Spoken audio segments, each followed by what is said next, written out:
Hey, all you perfectionists out there, how's everyone doing today? You guys ever had the sudden urge to just watch Mob Psycho 100? I know I have. I'm trying to make this a relatable thing, but for some reason I'm feeling like this is not a relatable thing. But Mob Psycho is the topic for today's video. Because guys, I've come to the realization Mob Psycho is the most perfect anime that has ever existed. Now, calm down, guys. I know what you're saying. I'll prove it to you. I'm gonna prove it to you. Let's get into this.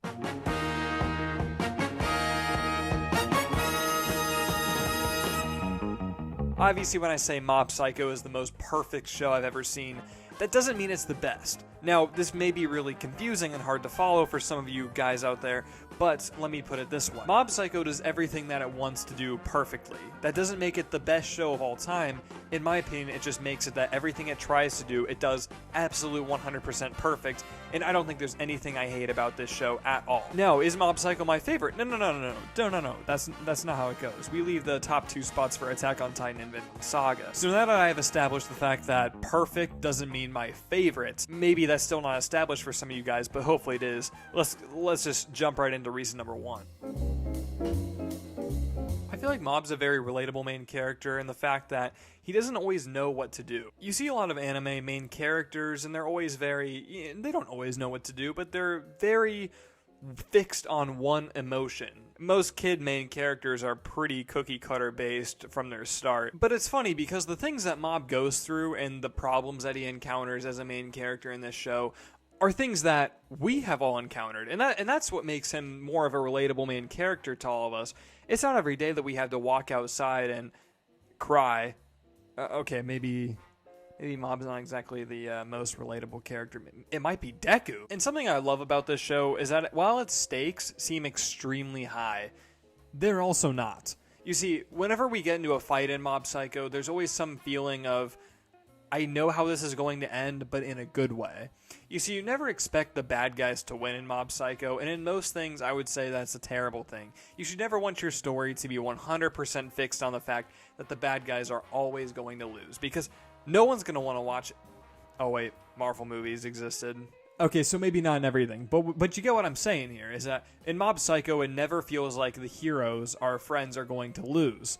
And this isn't a bad thing, because in Mob Psycho, the story isn't about winning the fights. It's about the characters and their struggles in their everyday lives. And their everyday life struggles seem like way much more of a struggle than the battles that they fight out in the destroyed city of Salt City or whatever the heck they live at. And then when it comes to the side characters in this show, they're so good. I mean, Reigen is, in my opinion, the best character of this show, but it's just the things that he goes through seem so human-like. Sometimes having friends that don't really turn out to be your friends very much, or feeling lonely at times, or, making bad choices. It's just all these things are so human-like. Okay, and talking about Reigen, that just brings us straight into the comedy of this show. He's freaking hilarious. I mean, I think Reigen is my third favorite or something anime character of all time, and he's the funniest of all time. You cannot find me someone funnier than Reigen Arataka. Lies the evil spirit, haunting the confines of this photo, and I'll need about 2 hours to perform the rites. Corrupted exorcism! This is one of Reigen's special moves, editing photos with CG software. Wata! And the way that Mob Psycho does its comedy is unlike most anime, in my opinion, because most anime do have some legitimately pretty good humor, but what I like about Mob Psycho is that it just makes sense. Like, why would there be a body improvement club of middle schoolers that look like they're all 18, super ripped? I mean, heck, I don't know, but it just makes sense for some reason, because it's Mob Psycho. The universe makes absolutely no sense, but at the same time, it makes perfect sense. Why is there a kid who, they blow up the school, and then no one cares, and no one talks about it the next day, and his hair is sometimes 40 feet tall? How does this even make any sense? It just does, though. but I just love the over-exaggerated facial expressions in this at super little things, and not always super little things. It's just the animation does such a good job bringing this manga to life. The manga art is not great, but that's some of the beauty of this. I know maybe I'm just trying to make an excuse for the author making bad art, but that's not even true because the author can draw great stuff. It's more of just the feel of Mob Psycho is very simple, very down to earth. They don't need to make some giant spectacle of their art. Man, I can't even forget Dimple. Dimple has to be one of the best characters in this entire show. Dimple is just cool. He's just that character everyone goes to for advice, and when they need help, he's always there for his friends, even though he started out not liking them. This is really just, a few 6 or 7 minutes of me expressing how much I love Mob Psycho. And some of the last part of this is going to be the villains. The villains, I think, are perfect for this show, but by no means are they amazing villains. You see, the first season of Mob Psycho, they have very, they think that they're going to be some big villain organization. They turn out to be pretty goofy, comic relief villains that are actually pretty funny. And it's sick. I mean, the fights just look awesome with these villains. Now, in the second season, we dive into more of some, bit more big boys, some serious villains for once.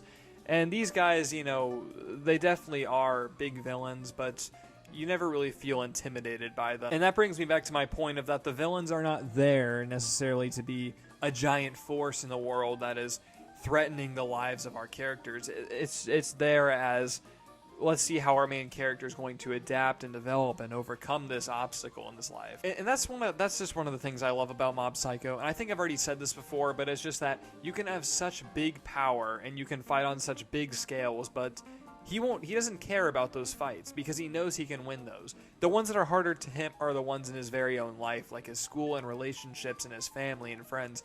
That's just what I love about this show so much, is that it can go from such a high level of stakes to such a seemingly low level but high level stakes for our main character. It really brings it down to earth so much more that us, people who are watching it, can relate to something like that. So yeah, in short, Mob Psycho sets out to do everything that it wants to do, and it accomplishes everything it wants to do.